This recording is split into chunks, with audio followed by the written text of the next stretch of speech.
आप मेरे करीब नहीं आ सकते, देखें आप नशे में हैं। वलीद सुने, देखें रुक जाएं, मैं आपको अपने करीब नहीं आने दूंगी। मनाहिल जो वलीद से डरते हुए कमरे से भागकर वॉशरूम में छुपने लगी थी, लेकिन वलीद ने मनाहिल को कमर से पकड़ते हुए बेड पर फेंककर इसके ऊपर झुक गया था। हक रखता हूँ तुम पर, बीवी हो तुम मेरी, मुझे इस वक्त ज़रूरत है तुम्हारी और तुम ही पूरी करोगी। वो इसकी गर्दन पर झुकता चला गया था। कमरा मनाहिल की दर्दनाक सिसकियों से गूंज रहा था। तू ही इश्क है। मिनाहिल जल्दी से किचन का काम ख़त्म कर रही थी। इसने अपनी यूनिवर्सिटी की एक बहुत ज़रूरी असाइनमेंट कंप्लीट करनी थी। इसके हाथ तेज़ी से चल रहे थे। कुछ ही देर बाद इसने एक तायराना निगाह पूरे किचन पर डाली और मुतमईन होकर हाथ पहुँचती हुई अपने कमरे में आ गई। मिनाहिल अपने बाप की वफ़ात के बाद अपने मामों के घर रहती थी। जब वो 15 साल की थी तो एक रोड एक्सीडेंट में मिनाहिल की माँ की डेथ हो गई थी। तब ही इसके बाप ने दिन रात एक करके इसे पाला और दूसरी शादी भी ना की। लेकिन अब जब वो यूनिवर्सिटी तक पहुंच गई थी तो अचानक ही एक रात हार्ट अटैक के बायस इसने अपने बाप को भी खो दिया। दो दियाल कोई था नहीं जो मिनाहिल की जिम्मेदारी लेता, इसीलिए मिनाहिल के मामू इसे अपने घर ले आए। लेकिन फिर एक मसला ये था कि घर की औरतों ने बोला कि जवान लड़की को ऐसे घर में रखना ठीक नहीं। तब मिनाहिल के मामू उस्मान ने फैसला किया कि वो अपने बेटे वलीद का निकाह मिनाहिल से कर देंगे। किसी को भी कोई इतना ख़ास एतराज़ नहीं हुआ सिवाय मिनाहिल और वलीद के। वो दोनों इस रिश्ते के लिए दिल से राज़ी नहीं थे, लेकिन बड़ों के फैसले के आगे मिनाहिल ने सर झुका दिया। इसके सर पर तो माँ बाप भी नहीं थे कि वो कोई मज़ाहमत करती, लेकिन उस्मान मामू बार बार इसे पूछ रहे थे कि बेटा, अगर कोई मसला है या इनकार है तो तुम कर सकती हो, तुम्हारी मर्ज़ी के ख़िलाफ़ कुछ नहीं होगा। लेकिन उस्मान मामू के एहसानात याद करते ही मिनाहिल सर झुका गई और बोली, आप मेरे लिए यकीनन बेहतर फ़ैसला ही करेंगे, मुझे कोई एतराज़ नहीं है। लेकिन दिल में वलीद को अच्छी तरह से जानती थी कि वो किस किस्म का लड़का है। एक दो लड़कियों से तो इसने वलीद को बात करते हुए भी सुना था, लेकिन अब अगर वो ना करती तो कहाँ जाती। वलीद ने भी थोड़े एतराज़ात किए, लेकिन उस्मान साहब ने इसके सारे एतराज़ दूर कर दिए। वलीद कह रहा था कि वो घर में ऐसे ही रहती रहे, कोई इसे यहाँ खा थोड़ी जाएगा। ऐसे वक्त से पहले निकाह करना ठीक नहीं। इसे 2 साल लगेंगे यूनिवर्सिटी से फ्री होते हुए, और मैं भी अभी अपना बिज़नेस शुरू कर रहा हूँ, तो हम बाद में निकाह कर लेंगे। अभी आप बात पक्की कर दें। लेकिन उस्मान साहब ने वलीद की एक ना सुनी और ऐसे ही एक शाम सादगी से वलीद और मिनाहिल का निकाह हो गया। वो दोनों ज़्यादा एक दूसरे से बातचीत नहीं करते थे। मिनाहिल अपनी पढ़ाई में मसरूफ़ रहती और वलीद अपने कामों में। इनकी रुखसती और वलीमा मिनाहिल की पढ़ाई मुकम्मल होने के बाद रखा गया, यानी कि अभी इनके पास 2 साल का वक्त था। कभी कभी वलीद इससे किसी काम की खातिर मुखातिब हो लेता और मिनाहिल को भी बाहर से कुछ अगर मंगवाना होता, कोई किताब कोई भी और काम होता है, तो वो जब अपने मामू उस्मान से कहती तो वो बोलते कि वलीद के साथ जाकर ले आओ। मिनाहिल थोड़ा वलीद से कतराती, क्योंकि अब इनका रिश्ता बदल गया था। लेकिन अब तक वलीद ने इससे कभी भी कोई ऐसी वैसी बात न की थी। मिनाहिल अक्सर ही वलीद को लड़कियों से बातें करते और इसके आवारा दोस्तों के साथ इसे जाते हुए दिखती थी। एक तरफ तो वह इतना काबिल था कि खुद अपना बिजनेस शुरू कर रहा था, लेकिन दूसरी तरफ इसके काम टीन एज आवारा लड़कों जैसे थे। एक बार इसने उस्मान मामू को थोड़ी सी वलीद की शिकायत कर दी कि वो अच्छी सोहबत में नहीं बैठता, इसके दोस्त अच्छे नहीं हैं। वो डर भी रही थी कि मामू कहीं इस पर गुस्सा ना करने लग जाएं। तुम्हें कैसे पता इसके दोस्तों के बारे में? लेकिन तब तो उस्मान साहब खामोश रहे। लेकिन जब वलीद घर आया तो उन्होंने इसकी अच्छी खासी क्लास लगा दी। इसके बाद वलीद का सारा गुस्सा मिनाहिल पर निकला। इसके बाद से मिनाहिल ने किसी को भी कुछ भी बताने से तौबा कर ली। वो घर का माहौल ख़राब करना नहीं चाहती थी, और ना ही अपना और वलीद का रिश्ता। लेकिन एक लड़की को जो अंदर से खुशी होती है कि इसका कोई ख्याल रखने वाला या इसकी इज़्ज़त करने वाला इसका शौहर है, ये सब बातें वलीद में नहीं थीं। तो इसीलिए मनाहिल भी वलीद को शौहर तो मान गई थी, लेकिन ये एक मजबूरी के तहत किया गया रिश्ता था। मिनाहिल को बस यही इत्मीनान था कि वो अपनों में है। कभी तो वलीद को एहसास हो ही जाएगा कि वो जो ये सब हरकतें करता है वो बुरी हैं, और अब इसके लिए हर लड़की नामहरम है। ये बातें कभी कभी मिनाहिल के जहन पर सवार हो जाती, लेकिन अब इसने इन बातों पर ज़्यादा गौर करना छोड़ दिया था। वो अब अपनी पढ़ाई पर ही ज़्यादा तवज्जो देती थी। वैसे भी जब इसका रिश्ता हुआ था तो इसकी पढ़ाई मुकम्मल होने में 2 साल थे। अब 1 साल तो गुजर गया था, लास्ट सेमेस्टर था, तो इसीलिए वो ज़्यादा मेहनत कर रही थी। अब इसे असाइनमेंट बनाते बनाते डिक्शनरी की ज़रूरत पड़ी, लेकिन इसके पास नहीं थी और इसे अच्छी तरह से मालूम था कि वलीद के कमरे से इसे डिक्शनरी मिल जाएगी, लेकिन वो इसके कमरे में जाना हरगिज़ नहीं चाहती थी। यही सोचते हुए वो उठी कि बाहर आकर किसी मुलाजिम को बोले कि वलीद के कमरे से डिक्शनरी ला दे। सामने ही फ़ाखरा खड़ी थी जो इनके घर सफाई करने आती थी। मिनाहिल ने फ़ाखरा से वलीद के कमरे से डिक्शनरी लाने को बोला। इसे बताया कि वो ऐसी ऐसी किताब होगी, लेकिन थोड़ी देर बाद ही फ़ाखरा मुंह बसोरती हुई खाली हाथ वापस मिनाहिल के पास आई और बोली, बाजी वहाँ तो इतनी सारी किताबें पड़ी हैं, जैसी आपने बोला है मुझे तो नज़र ही नहीं आई कि आपको कौन सी वाली चाहिए। आप ऐसा करें खुद जाकर ले लें, वैसे भी वलीद साहब घर पर नहीं हैं। मिनाहिल ने सोचा कि चलो खुद ही जाकर ले आती हूँ, तो वलीद के कमरे में गई। बिलाशुबा ये कमरा बहुत खूबसूरत था। हर चीज़, पर्दे, सोफ़े, बेड कवर हल्के आसमानी और सफ़ेद रंग के थे। एक साइड पर छोटी सी अलमारी में कुछ किताबें रखी हुई थीं। वो किताबों की तरफ बढ़ी और वहाँ से डिक्शनरी ढूंढने लगी। इसने अभी पहली किताब को हाथ ही लगाया था कि दरवाजे पर खटका हुआ।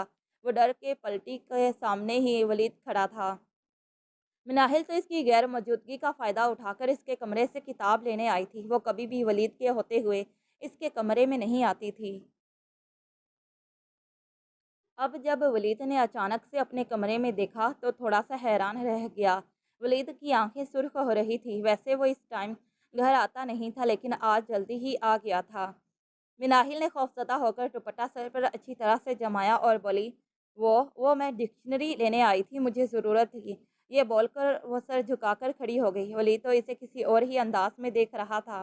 वो आहिस्ता आहिस्ता चलता मिनाहिल के पास आया और गंभीर लहजे में बोला, तुम्हें जो चाहिए तुम ले सकती हो। मैंने क्या कभी तुम्हें किसी बात से मना किया है? मिनाहिल को वलीद का ये बहका बहका अंदाज कुछ और ही इशारा दे रहा था, इसीलिए वो बोली, मैं फिर दोबारा ले जाऊंगी, अभी चलती हूँ, मुझे काम है। इससे पहले के कदम आगे बढ़ाती वलीद ने इसका बाजू पकड़ लिया और बोला, क्यों डरती रहती हो मुझसे? क्यों मुझसे दूर भागती हो? कभी मुझसे भी बात कर लिया करो, मेरा भी हाल चाल पूछ लिया करो। मैं भी तो तुम्हारा कुछ लगता हूँ। मिनाहिल इसके लम्स पर तड़प उठी और जल्दी से अपना बाजू छुड़वाने की कोशिश की, लेकिन जब इसने वलीद के चेहरे की तरफ देखा तो इसे अंदाज़ा हो गया कि वलीद अपने हवासों में नहीं, वो यकीनन बाहर से कोई नशा करके आया है। मिनाहिल को बहुत गुस्सा आया। वो गुस्से से पलटने ही लगी कि वलीद ने आगे बढ़कर कमरे का दरवाज़ा लॉक कर लिया और बोला, तुम कहीं नहीं जा सकती। इसके इरादे इसे अच्छे नहीं लग रहे थे। मिनाहिल बोली, रुक जाएं वलीद, आप नशे में हैं, आप मेरे करीब नहीं आ सकते। वलीद, देखिए रुक जाएं, मैं आपको अपने करीब नहीं आने दूंगी। इसीलिए मिनाहिल इसे बचने के लिए वॉशरूम की तरफ भागी, लेकिन वलीद ने इसे इसकी कमर से पकड़कर बेड पर गिराया और खुद इस पर झुक गया। क्यों मैं तुम्हें छू नहीं सकता? हक रखता हूँ तुम पर। बीवी हो तुम मेरी और मुझे इस वक्त तुम्हारी ज़रूरत है। तुम ही इस ज़रूरत को पूरा करोगी। ये बोलकर वलीद मिनाहिल पर झुका। कमरे में मिनाहिल की दर्दनाक सिसकियाँ गूंजने लगी। अगली सुबह वलीद को बेसुध पड़े सोते हुए देखकर मिनाहिल दुखते दिल के साथ खामोशी से अपने कमरे में आकर लेट गई। इसे बहुत रोना आ रहा था कि ये इसके साथ क्या हो गया, लेकिन इसे लाजमी यूनिवर्सिटी जाना था। वो खुद को संभालते हुए उठी और यूनिवर्सिटी जाने के लिए तैयार होने लगी। जैसे ही वो नाश्ते की टेबल पर आई, थोड़ी देर बाद ही वलीद इसके सामने वाली कुर्सी पर आकर बैठ गया और खामोशी से नाश्ता करता रहा। मिनाहिल की तरफ देखा तक नहीं, जैसे कि कुछ हुआ ही ना हो। वो रोज़ की तरह नॉर्मल था। मिनाहिल ने भी कोई बात नहीं की और वो यूनिवर्सिटी उस दिन के बाद से मिनाहिल ने वलीद के सामने जाना बिल्कुल कम कर दिया और वलीद तो जैसे भूल ही गया था कि उसने ज़बरदस्ती मिनाहिल के साथ क्या किया है।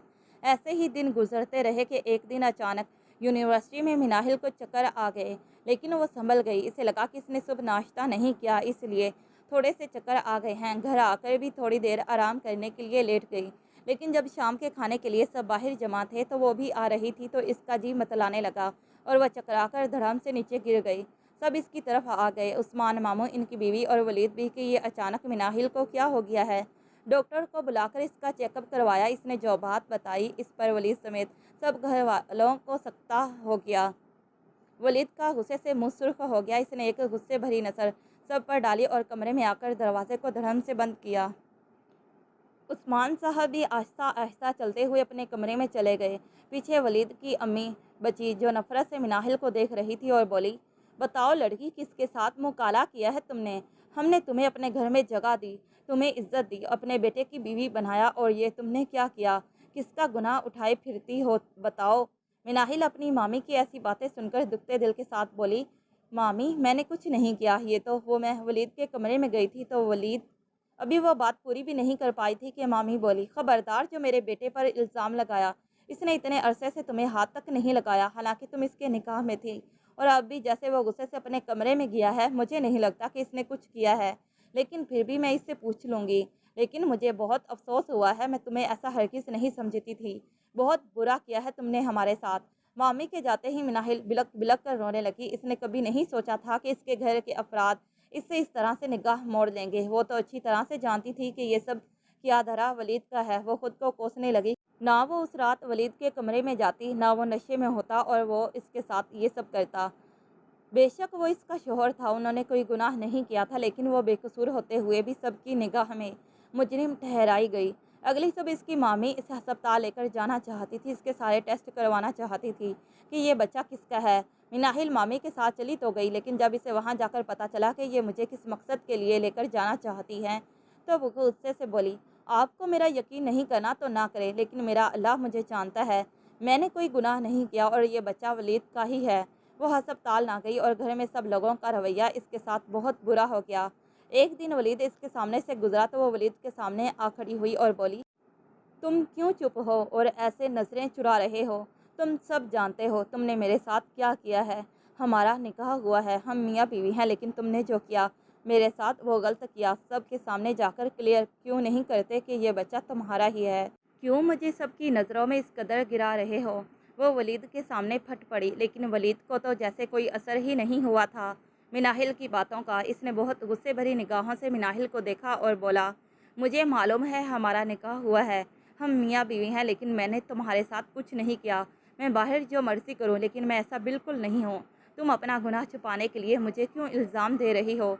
वलीद की ये बातें सुनकर मिनाहिल, जो पहले ही टूटी हुई थी, बिखरे हुए लहजे में बोलने लगी, प्लीज़ मेरे साथ ऐसा मत करो। उस्मान मामू मुझसे बात नहीं कर रहे, मैं उनका ये रवैया बर्दाश्त नहीं कर पा रही। तुम याद करने की कोशिश करो, उस रात तुम नशे में थे, मैंने बचने की बहुत कोशिश की, लेकिन तुमने मेरी एक भी ना सुनी। वलीद को जैसे झटका लगा, इसे याद आने लगा कि दोस्तों के साथ मिलकर इसने तकरीबन 2 माह पहले नशा किया था। वो करना तो नहीं चाहता था, लेकिन इसके दोस्त ने ज़बरदस्ती इसे शराब का गिलास पिला दिया। इससे आगे इसे कुछ याद नहीं आ रहा था। वो मिनाहिल को वहीं रोता हुआ छोड़कर अपने कमरे में आ गया और याद करने लगा कि उस रात क्या हुआ था। दूसरी तरफ मिनाहिल के साथ इसकी मामी का रवैया बहुत बुरा था। उस्मान मामू तो बस इससे बात ही नहीं करते थे और ना कुछ बुरा भला कहते, लेकिन इनका ये रवैया मिनाहिल की बर्दाश्त से बाहर था। वो भी थके थके कदमों से अपने कमरे में आकर लेट गई और खुदा से शिकवा करने लगी कि पहले इसकी माँ और फिर बाबा भी इस दुनिया से चले गए, फिर बाप जैसा मामू इसे अपने घर ले आया, इसे इतना प्यार दिया, लेकिन अब इसके शौहर की ज़रा सी लापरवाही पर वो मामू की नज़रों में मशकूक होकर रह गई थी। इसे कुछ समझ ही नहीं आ रहा था कि वो ऐसा क्या करे कि सबको इस पर यकीन आ जाए कि ये बच्चा वलीद का ही है। मिनाहिल को इस घर में रहने को बिल्कुल दिल नहीं कर रहा था। इसने सोच लिया था कि वो अब इस घर में नहीं रहेगी। फ़ाखरा मिनाहिल की माँ की तरह थी। जब मिनाहिल का बाप फोत हुआ था तो फ़ाखरा ने अपने बेटों के घर जाने से मना कर दिया और बोली, जहाँ मिनाहिल बेटी रहेगी मैं भी वही चली जाऊंगी। और उस्मान साहब के सामने हाथ जोड़ दिए कि मैंने बचपन से ही मिनाहिल को पाला पोसा है, मेरा दिल नहीं मानता कि मैं इसे छोड़कर कहीं चली जाऊं। आप मुझे अपने घर ले जाएं, यकीन करें मैं सारा काम करूंगी, बस बदले में मुझे आप 2 वक्त की रोटी और रहने की जगह दे दें। तो उस्मान साहब को कोई एतराज़ ना हुआ, इसलिए पिछले 2 ढाई सालों से मिनाहिल के साथ साथ फ़ाखरा भी उस्मान साहब के घर रह रही थी। मिनाहिल उठी और अब अपने मामों के पास जाकर इनको सब सच बताने की आखिरी कोशिश करने लगी। फिर इसने सोच लिया था कि अगर मामू ने भी इससे मुंह मोड़ लिया तो इस घर में नहीं रहेगी और अपने आबाई घर फ़ाखरा को लेकर चली जाएगी। दरवाज़ा हल्का सा खटखटाया और इजाज़त लेकर कमरे में आई, लेकिन उस्मान साहब ने इसकी तरफ देखा तक नहीं। वो इनके कदमों में बैठ गई और बोली, मामू आप तो मुझसे बहुत प्यार करते थे और मुझे अच्छी तरह से जानते हैं कि मैं ऐसी वैसी लड़की नहीं हूँ, और आप लोगों की मर्ज़ी पर ही मैंने वलीद से निकाह किया था। ये बच्चा वलीद का ही है। वो थके थके लहजे में अब आखिरी बार अपनी सफाई दे रही थी। गलत ना होते हुए भी वो मुजरिम ठहराई गई थी। इस बात का दुख इसे खाए जा रहा था। मामू अगर बोले तो सिर्फ इतना कि मैं नहीं जानता कि तुम्हारे और वलीद के दरमियान क्या हुआ है, लेकिन मैंने तो शुरू दिन से ही इसे तुमसे कतराते हुए ही देखा है। वो तुमसे निकाह पर भी इसीलिए माना था कि मैंने इस पर दबाव डाला था। मुझे तुम्हारी फ़िक्र थी कि तुम कहीं अकेली ना रहो। मेरी बहन की औलाद हो, मुझे बहुत प्यारी हो, इसलिए मैं तुम्हें अपने घर ले आया। हर तरह की सहूलत तुम्हें दी, लेकिन तुमने मेरा मान तोड़ दिया है। मैं अब कोई बात नहीं करना चाहता। तुम्हारी मामी ने बातें कर कर के मेरा जीना हराम कर दिया है। इसको मैं कैसे समझाऊं? उस्मान मामू की ये सारी बातें सुनकर मिनाहिल हैरान नज़रों से उस्मान मामू की तरफ देखने लगी, लेकिन फिर शिकस्ता कदमों से उठी और एक फ़ैसला कर लिया। बोली तो सिर्फ इतना कि ठीक है, इस घर में रहने वाले अफराद को मेरी किसी भी बात का यकीन नहीं है, तो मेरा इस घर में रहने का कोई जवाज़ नहीं बनता। मैं फ़ाखिरा को लेकर अपने घर जा रही हूँ। इसे लगा था कि मामू पीछे से बोलेंगे, लेकिन उस्मान साहब चुप ही रहे। तो वो दुखते दिल के साथ कमरे में आई और फ़ाखिरा को बुलाया, इसे सारी बात बताई और बोली कि हम अब अपने घर जा रहे हैं, आप सामान पैक कर लें। फ़ाखिरा बेगम ने भी मिनाहिल की बात सुनकर दिल पर हाथ रखा। इसे उम्मीद नहीं थी कि इतने प्यार से इसे अपने घर लाने वाले ये लोग इसके साथ ऐसा करेंगे। इसने इस बात में सर हिलाया और सामान पैक करने लगी। अगले 1 घंटे के बाद ही वो ड्राइवर को बुलाकर अपने घर जाने के लिए तैयार खड़ी थी। मिनाहिल बार-बार वलीद मोमानी और मामू की तरफ देख रही थी कि शायद इसे कोई रोक ले, लेकिन सबके चेहरे गुस्से से तने हुए थे। वो शिकस्ता दिल लिए बाहर गाड़ी में आकर बैठ गई और फ़ाखिरा के साथ अपने आबाई घर आ गई। मिनाहिल के वालिद का एक बहुत पुराना वफ़ादार मुलाज़िम इनके घर की रखवाली करता और सफाइयाँ वगैरह करवा देता। इसीलिए मिनाहिल को वापस घर आकर एडजस्ट होने में ज़्यादा मसला ना हुआ, लेकिन इसके साथ ये सब होगा, इसने कभी भी ये सोचा नहीं था। कुछ दिन तो वह घर में सदमे से ही पड़ी रही और उस्मान मामू या वलीद लोगों में से किसी ने भी इसका हाल चाल ना पूछा, लेकिन आहिस्ता आहिस्ता इसे सब समझ में आने लगी कि वो बस अपने माँ बाप की लाडली थी। अब ना ही इसकी ज़िंदगी में इसके पास इसकी माँ थी और ना ही इसका बाप। इसे अब खुद ही हिम्मत करनी थी ये ज़िंदगी जीने के लिए, और अब तो इसके साथ एक दूसरी जान भी जुड़ी हुई थी। इसने अस्पताल से अपने टेस्ट वगैरह करवाए और डॉक्टर की हदायत के मुताबिक फ्रूट्स और दवाइयाँ लेना शुरू कर दी और कल से वो यूनिवर्सिटी भी जाने लगी। आखिरी सेमेस्टर चल रहा था। कुछ ही महीनों बाद इसने यूनिवर्सिटी से फ्री हो जाना था। वो अपनी डिग्री हर हाल में पूरी करना चाहती थी।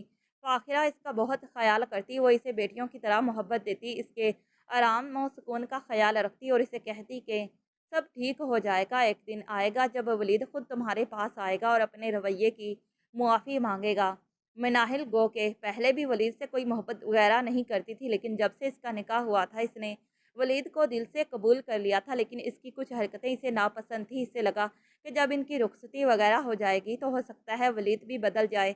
ये सोच भी वो मजबूरी में ही सोचती थी, क्योंकि इसके पास दूसरा कोई रास्ता नहीं था। लेकिन अब जो इसके साथ हुआ था ये भी इसने नहीं सोचा था। इसे हर रात वो रात याद आती और अगली सुबह वो फिर से वो सब याद करने लग जाती कि कैसे वो बेहोश होकर गिरी और इसके बाद सबने इसे किस नज़रों से देखा और इस पर कैसे कैसे इल्ज़ाम लगाए। सबसे ज़्यादा इसे उस्मान साहब के रवैये का दुख था और वलीद पर बेतहाशा गुस्सा। अब वो यूनिवर्सिटी जाने लग गई थी तो ज़िंदगी आहिस्तगी से ही सही, लेकिन आहिस्ता आहिस्ता दिन पर दिन गुजरने लगे कि एक दिन इसने यूनिवर्सिटी से वापस आते हुए वलीद को एक लड़की के साथ गाड़ी में बैठे हुए देखा। वो बहुत खुश लग रहा था और इससे हंस-हंस कर बातें कर रहा था। मिनाहिल का दिल बहुत बुरी तरह से दुखा। घर पहुंचकर वो फूट-फूट कर रोने लगी। अपने शौहर को किसी गैर लड़की के साथ खुश देखना किसी भी लड़की के लिए बहुत मुश्किल था, और इस संगदिल को अपनी बीवी का ज़रा ख्याल नहीं था और ना ही अपने होने वाले बच्चे का, बल्कि वो तो इसे अपना बच्चा ही नहीं मान रहा था और ना ही मानने को तैयार था। मिनाहिल रोते-रोते सो गई, लेकिन थोड़ी देर बाद ही इसके मोबाइल पर कॉल आने लगी तो इसने देखा तो उस्मान मामू का नाम स्क्रीन पर जगमगा रहा था। वो बहुत हैरान हुई। जल्दी से मोबाइल की तरफ हाथ बढ़ाया, लेकिन इनका रवैया अपने साथ याद करके हाथ पीछे हटा लिया और कॉल ना सुनने का फ़ैसला किया। कुछ हफ्तों बाद ही उस्मान साहब को मिनाहिल की याद आने लग गई। इसने सोचा कि वो वहाँ कैसे अकेली रह रही हो गई। हो सकता है वो सही बोल रही हो और अपनी औलाद का तो हर किसी को पता ही होता है। इसे लगा क्या पता वलीद का ही कसूर हो और हम मिनाहिल को बुरा कह रहे हैं। जब इसने ये सारी बातें अपनी बीवी से की तो वो हत्थे से उखड़ गई और बोली, आपको अगर अपनी भांजी की इतनी ही परवाह है और याद आ रही है तो आप इसके पास जा सकते हैं, लेकिन ऐसी लड़की को मैं अपनी बहू के तौर पर कबूल नहीं करूँगी। आपने जाना है तो जाएँ, लेकिन मुझे मत बोलें।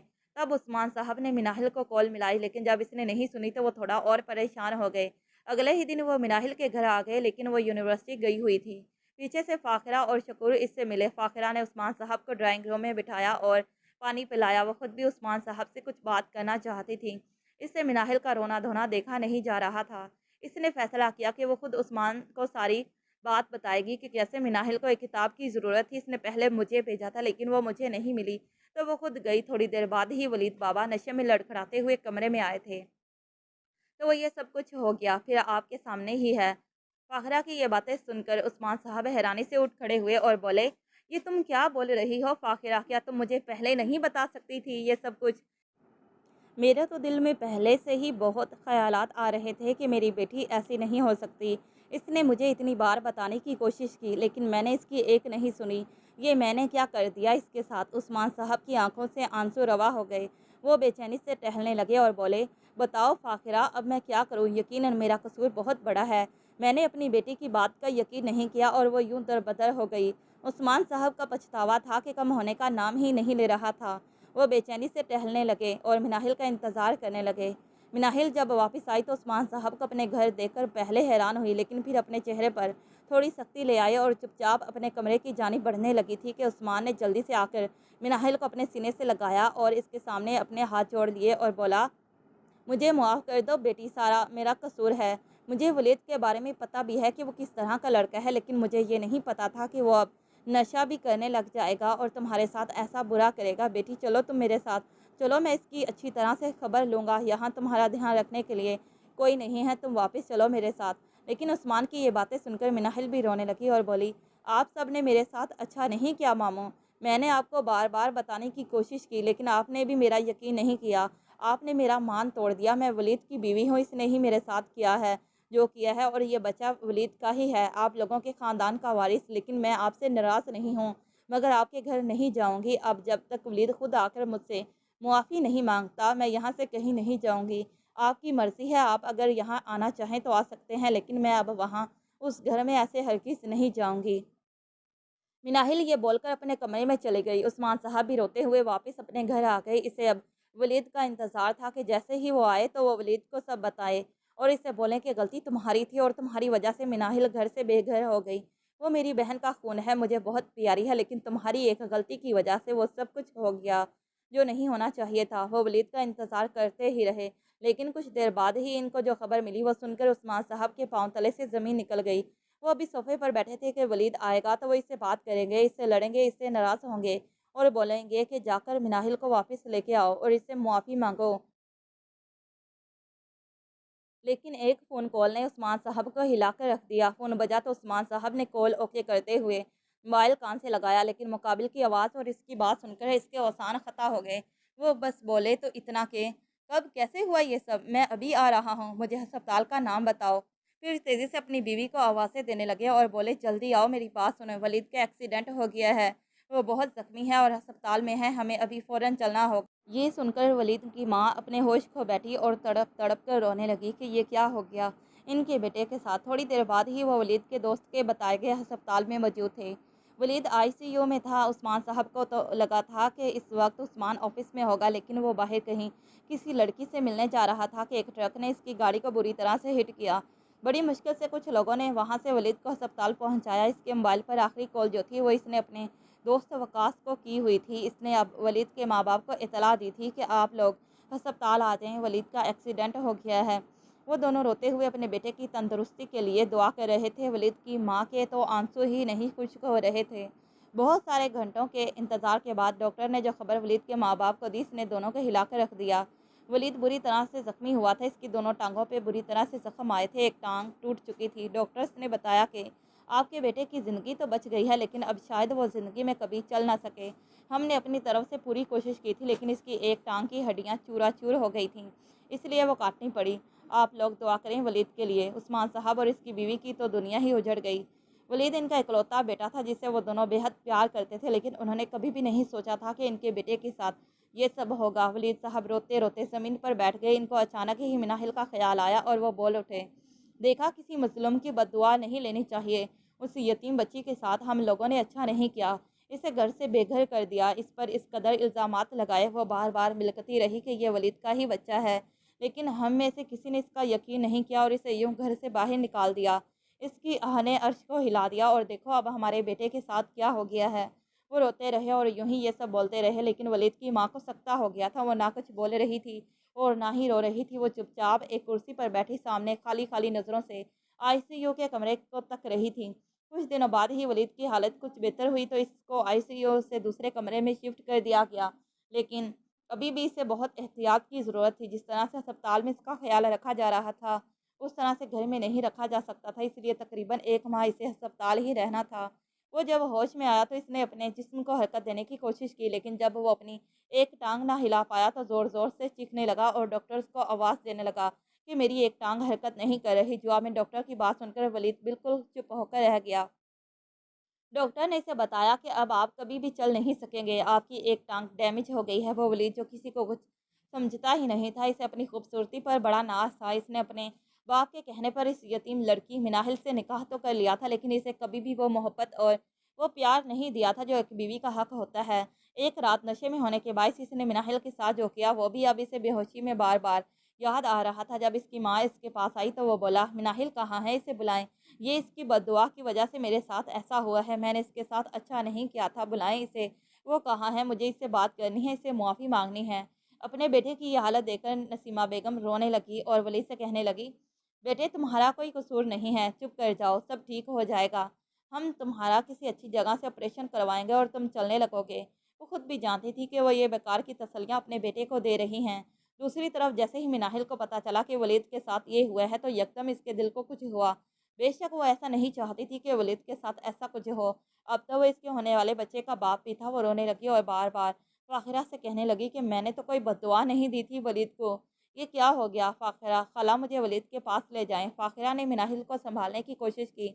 उस्मान साहब भी थोड़ी देर बाद ही मिनाहिल के पास आए और रोते हुए इसके सामने हाथ जोड़ दिए कि देखो, हमने तुम्हारे साथ बुरा किया और हमारे बेटे को तुम्हारी आह लग गई। मिनाहिल ने रोते हुए मामों के हाथ पकड़ लिए और बोली, मेरा अल्लाह गवाह है, मैंने वलीद को कभी कोई बद्दुआ नहीं दी। उस्मान साहब ने मिनाहिल से कहा कि चलो, वो बार-बार तुम्हारा नाम ले रहा है, तो फिर तुम्हें बुला रहा है और बोल रहा है कि मुझे सब याद आ गया है। मैंने मिनाहिल के साथ अच्छा नहीं किया था, मिनाहिल को बुलाओ, वो मुआफ़ करेगी तो मेरी टाँग ठीक हो जाएगी और मैं पहले की तरह चलने लगूँगा। उस्मान साहब की ऐसी बातें सुनकर मिनाहिल और ज़ोरों-शोर से रोने लगी और बोली, चलें, मुझे ले चलें आप अस्पताल। इसकी अब खुद भी तबीयत इतनी ठीक नहीं रहती थी, इसका आखिरी मंथ चल रहा था। कुछ ही दिनों में डिलीवरी मुतवक्का थी। उस्मान साहब इसे अस्पताल लेकर जाना नहीं चाहते थे इस हाल में, लेकिन मिनाहिल की ज़िद और वलीद का बार-बार इसे याद आया तो वो इसे अस्पताल ले गए। अस्पताल पहुंचने पर मिनाहिल जैसे ही वलीद के कमरे में आई तो वो पट्टियों में जकड़ा हुआ लेटा था। मिनाहिल के आंसू एक तवातर से बहने लगे। इसने कभी नहीं चाहा था कि वलीद की ऐसी हालत हो। बेशक इन लोगों ने मिनाहिल का यकीन ना करके इसके साथ बहुत बुरा किया था, लेकिन वलीद के साथ मिनाहिल का निकाह हुआ था, वो इसका शोहर था और इसके बच्चे का बाप था। वो कभी भी नहीं चाहती थी कि वलीद के साथ ऐसा कुछ बुरा हो, लेकिन अब सामने इसे इस हाल में देखकर इसका बहुत दिल दुखा। वलीद की जैसे ही नज़र मिनाहिल पर पड़ी वो उठने की नाकाम कोशिश करने लगा और तड़प कर बोला, मिनाहिल इधर आओ, देखो मेरे साथ क्या हो गया है। मैंने तुम्हारा यकीन नहीं किया था, हर एक ने तुम्हारे साथ बुरा किया था। देखो अल्लाह ने मुझे इसकी कितनी बड़ी सज़ा दी है। तुम मुझे बद्दुआएँ देती रही हो ना, ये तुम्हारी ही बद्दुआ लगी है मुझे। मुझे याद आ गया कि मैं उस रात नशे में था और तुम्हारे साथ क्या किया था और मेरा बच्चा, हाँ, मेरा बच्चा कहाँ है? वो बेतरतीब जुमले बोल रहा था और अब बार-बार बोल रहा था कि मुझे मुआफ़ कर दो, मेरी टाँग ठीक हो जाएगी और मेरा बच्चा कैसा है? मैं उससे इतने अरसे से लापरवाह रहा, लेकिन अब मुझे सब याद आ गया है। मैंने तुम्हारे साथ बहुत बुरा किया। वो हाथ जोड़कर मिनाहिल से बार-बार मुआफ़ी माँगता रहा। मिनाहिल से वलीद की यह हालत देखी नहीं जा रही थी। वो भी रोते हुए बोली, मैंने तुम्हें मुआफ़ किया वलीद। बेशक तुम्हारी वजह से मेरे किरदार पर शक किया गया, लेकिन हकीकत एक ना एक दिन सबके सामने आ ही जाती। इसलिए मैंने तुम सबका रवैया बर्दाश्त किया और अच्छे दिनों की उम्मीद लेकर अपने घर चली गई थी कि कभी ना कभी तो तुम्हें याद आ ही जाएगा कि तुमने मेरे साथ क्या किया है और ये बच्चा किसका है। बेशक मैं बहुत तकलीफ़ से गुज़री हूँ, लेकिन मैंने तुम्हारा कभी भी बुरा नहीं चाहा और ना ही मैंने तुम्हें कोई बद्दुआ दी है। इंशाअल्लाह तुम ठीक हो जाओगे। तुम दिल छोटा मत करो। काफ़ी देर मिनाहिल वलीद को तसल्लियाँ देती रही, लेकिन वो ऐसे ही बेतरतीब जुमले बोलता-बोलता बेहोश हो गया। वो ये बात कबूल ही नहीं कर पा रहा था कि अब वो कभी चल नहीं सकेगा और इसकी एक टाँग ज़ाया हो गई है। मिनाहिल ने देखा कि जब वलीद बेहोश हुआ है तो जल्दी से डॉक्टर्स को बुलाया। डॉक्टर ने बोला कि आप लोग प्लीज़ इससे ज़्यादा टेंशन मत दें, वो पहले ही बहुत डिस्टर्ब है, कुछ दिन लगेंगे इसे सेट होने में। मिनाहिल शिकस्ता कदमों से चलती हुई बाहर बैठे उस्मान साहब के पास आकर बैठ गई कि अचानक ही इसके पेट में दर्द होने लगा। वैसे भी इसका आखिरी मंथ चल रहा था। इसने उस्मान मामू के बाजू पर अपना हाथ रखा और बोली, मामू मेरी तबीयत ख़राब हो रही है। सामने बैठी मोमानी जल्दी से उठी। वो देख रही थी कि अब मिनाहिल ठीक नहीं लग रहे। यकीनन डिलीवरी का वक्त करीब आ गया है। इसने जल्दी से पास से गुजरती हुई एक नर्स को बुलाया। थोड़ी देर बाद ही मिनाहिल को ऑपरेशन थिएटर में ले जाया गया। वलीद की माँ, जो इतने दिनों से वलीद की हालत देखकर सकते में थी और कुछ बोल नहीं रही थी, मिनाहिल की ऐसी हालत देखकर यकदम जैसे होश में आई। मिनाहिल को डॉक्टर्स ऑपरेशन थिएटर में ले गए थे और पीछे उस्मान और नसीमा बेगम अस्पताल में बैठे मिनाहिल के लिए दुआ कर रहे थे। कुछ देर बाद ही एक नर्स आई और इनको खुशखबरी सुनाई और बोली, मुबारक हो, बेटा पैदा हुआ है। खुशी से दोनों मियाँ बीवी की आंखों से आंसू जारी हो गए। इसी अस्पताल के एक कमरे में इनका बेटा मासूर होकर पड़ा था और एक कमरे में इनकी बहू ने इनके वारिस को जन्म दिया था। एक तरफ से इतने दिनों से वो लोग अफसरदा थे, लेकिन अब अचानक ये खुशखबरी पाकर वो खुश हो गई। नसीमा बेगम भी अपना रवैया मिनाहिल के साथ ठीक करने पर मजबूर हो गई थी, क्योंकि इसने वलीद की वो सारी बातें सुन ली थी जो वो बोल रहा था कि मैंने मिनाहिल के साथ बहुत बुरा किया है, इसका कोई कसूर नहीं है और वो मेरा बच्चा है। कुछ देर बाद नर्स बच्चे को बाहर इनके पास ले आई तो नसीमा बेगम ने रोते हुए इस नन्ही सी जान को अपने हाथों में लिया। मिनाहिल को थोड़ी देर बाद ही कमरे में शिफ्ट करना था। वो दोनों मियाँ बीवी बच्चे को उठाकर वलीद के कमरे में आ गए और इसे ये खुशखबरी दी कि अल्लाह ने तुम्हें प्यारे से बेटे से नवाजा है। वलीद हैरान नज़रों से कुछ देर बच्चे को देखता रहा, लेकिन वो बिस्तर पर लेटा था। फिलहाल वो 2-3 माह उठकर भी नहीं बैठ सकता था। दोनों हाथों पर ड्रिप्स लगी हुई थी। वो अपने बेटे को छूना चाहता था, लेकिन छू नहीं सकता था। माँ ने करीब करके वलीद को नन्ही सी जान का चेहरा दिखाया तो खुशी से वलीद की आंखों से आंसू रवा हो गए।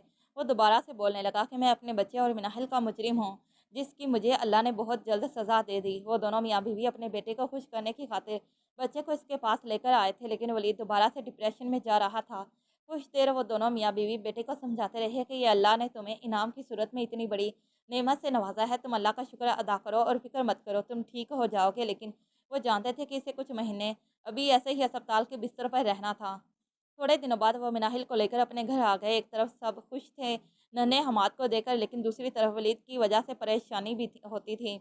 आहिस्ता आहिस्ता दिन गुजरने लगे। मिनाहिल हमाद को संभालती और फिर अस्पताल जाकर वलीद का ख्याल करती, इसकी दवाइयाँ चेक करती, डॉक्टरों से इसका हालचाल पूछती कि अब कुछ दिनों तक वलीद बैठने लगेगा। ऐसे ही 2 माह गुजर गए। वलीद को कभी कभी मायूसी का दौरा पड़ता और वह मिनाहिल से कहने लगता कि तुम मुझे छोड़कर चली जाओ, मैंने तुम्हारा यकीन नहीं किया था, मैं तुम्हें डिज़र्व नहीं करता, तुम्हें मुझसे बेहतर इंसान मिल जाएगा, तुम इसके साथ खुश रहना, एक लगड़े इंसान के साथ तुम खुश नहीं रह सकती। लेकिन वो इसकी ये सारी बातें सुनकर मिनाहिल इसे समझाती और बोलती कि मैं तुम्हें कभी भी नहीं छोड़ना चाहती, तुम मेरे बेटे के बाप हो, तुम बस जल्दी से इस बिस्तर की जान छोड़ो और घर आओ। वो ऐसे ही छोटी छोटी बातें करती और वलीद को बहलाती रहती ताकि इसका दिल लगा रहे। कभी कभी वो हमाद को भी ले आती कि वलीद इसे देख ले, लेकिन ज़्यादा अस्पताल आना इसके लिए अच्छा नहीं था। फिर एक दिन वलीद को अस्पताल से छुट्टी मिल गई। अब वो खुद ही बिस्तर पर उठकर बैठ जाता था, लेकिन व्हील चेयर पर बैठने के लिए इसे किसी की मदद की ज़रूरत होती थी। यहाँ तो मेल नर्स इसका ख्याल रखते और इसे वॉशरूम तक ले जाते। फिर अब जब वो घर आ गया था तो मिनाहिल ने इसकी सारी जिम्मेदारी खुद ले ली। इतने से दिनों में ही वो इंसान मिनाहिल को बेपनाह चाहने लगा था कि वो इसकी किस कदर खिदमत कर रही है। जब इसे अपना पुराना रवैया मिनाहिल के साथ याद आता तो वो शर्मिंदा होता और मुआफ़ी मांगता। अब तो मिनाहिल की भी बस हो गई थी। इसने एक दिन हमाद को गोद में लिए हुए वली से कहा कि आइंदा आप मुझसे किसी भी बात के लिए मौजरत नहीं करेंगे। मुझे आप पसंद थे, लेकिन जब आपको मैं किसी लड़की से बातें करते हुए देखती थी तो मेरा दिल दुखता था और फिर वक्त की करनी कुछ ऐसी हुई कि हमारा रिश्ता तय हो गया और मैं आपकी बीवी बन गई। लेकिन बाद में वो सब कुछ हुआ जो आप जानते हैं, मुझे बताने की ज़रूरत नहीं। लेकिन अब आइंदा के लिए मैं आपसे एक रिक्वेस्ट करना चाहती हूँ कि खुदा के लिए पिछली सारी बातें भुला दें। मैं आपके साथ बहुत खुश हूँ, अल्लाह ने मुझे इतना प्यारा सा बेटा दिया है। आइंदा मैं आपके मुँह से ऐसी मायूसी वाली बातें ना सुनूँ। मैं आपसे मोहब्बत करती हूँ। मिनाहिल की ऐसी बातें सुनकर वलीद हैरान रह गया और बोला, तुम क्यों इस इंसान से मोहब्बत करोगी जिसने तुम्हारे साथ बुरा किया और वो अब एक नामुकम्मल शख्स है। मैं तुम्हें बार बार कह रहा हूँ, मैं तुम्हारे लायक नहीं हूँ। तुम मुझे छोड़कर किसी और से शादी कर लो, मैं कोई गिला शिकवा नहीं करूँगा। मिनाहिल ने फिर गुस्से से वलीद की तरफ देखा और बोली, मैं आपको कैसे समझाऊं कि मैं यहाँ से कहीं नहीं जाना चाहती, मैं आपके साथ रहना चाहती हूँ, आपका ख्याल रखना चाहती हूँ, अपने बेटे के साथ और इसके बाप के साथ मैं बहुत खुश हूँ। आपको क्या मसला है, आप बार बार मेरे साथ ऐसी बातें क्यों करते हैं? मिनाहिल की बातों पर वलीद ने शर्मिंदा होते हुए सर झुका लिया और बोला, इधर मेरे पास आओ। मिनाहिल वलीद के पास आई तो वलीद ने मिनाहिल का हाथ थाम लिए और बोला, क्या तुम सच कह रही हो? क्या तुम मुझे कभी भी छोड़कर नहीं जाओगी? जवाब में मिनाहिल ने रोते हुए इस बात में सर हिलाया और बोली, कोई लड़की अपना घर छोड़कर कहीं क्यों जाएगी? पहले जो भी हुआ मैंने वो सब माफ़ कर दिया है। हर किसी को वो दुख मेरी किस्मत में लिखा गया था, लेकिन अब मैं आपके साथ रहना चाहती हूँ, आपकी खिदमत करना चाहती हूँ। और ये शर्मिंदगी भरा लहजा और ये अफसरदा चेहरा मुझे बिल्कुल पसंद नहीं। मुझे पहले वाला ही वलीद चाहिए, जो हंसता मुस्कुराता था, जो मुझ पर गुस्सा करता था लेकिन फिर मेरी बात भी मान जाता था। मिनाहिल की बातों पर वलीद धीरे से मुस्कुराया। फिर मिनाहिल बोली, और ख़बरदार, अगर आपने अपने आप को लंगड़ा या कोई अभी ऐसा बुरा अल्फाज अपने मुंह से निकाला तो मैं आपसे सख्त नाराज़ हो जाऊंगी। और देखें हमारा बेटा कैसे गौर से हमारी तरफ देखकर हमारी बातें सुन रहा है। मिनाहिल को प्यार से देखते हुए वलीद ने हाथ का इशारा किया कि हमाद को इसकी गोद में बिठा दो। मिनाहिल ने एहतियात से 4 माह के नन्हे हमाद को उठाया और इसके बाप की गोद में रख दिया और बोली, अल्लाह हम तीनों को ऐसे ही हमेशा एक साथ और खुश रखे। फिर धीरे से वलीद का हाथ पकड़ लिया। वलीद इसका लम्स पाकर बहुत खुश हुआ और इसकी तरफ देखकर मुस्कुराने लगा। ख़त्म शुद। तो प्यारे रीडर्स, आप सबको ये कहानी कैसी लगी? अगर कहानी अच्छी लगी हो तो काइंडली वीडियो को लाइक, शेयर और चैनल को सब्सक्राइब कर दें। Thanks for watching this video.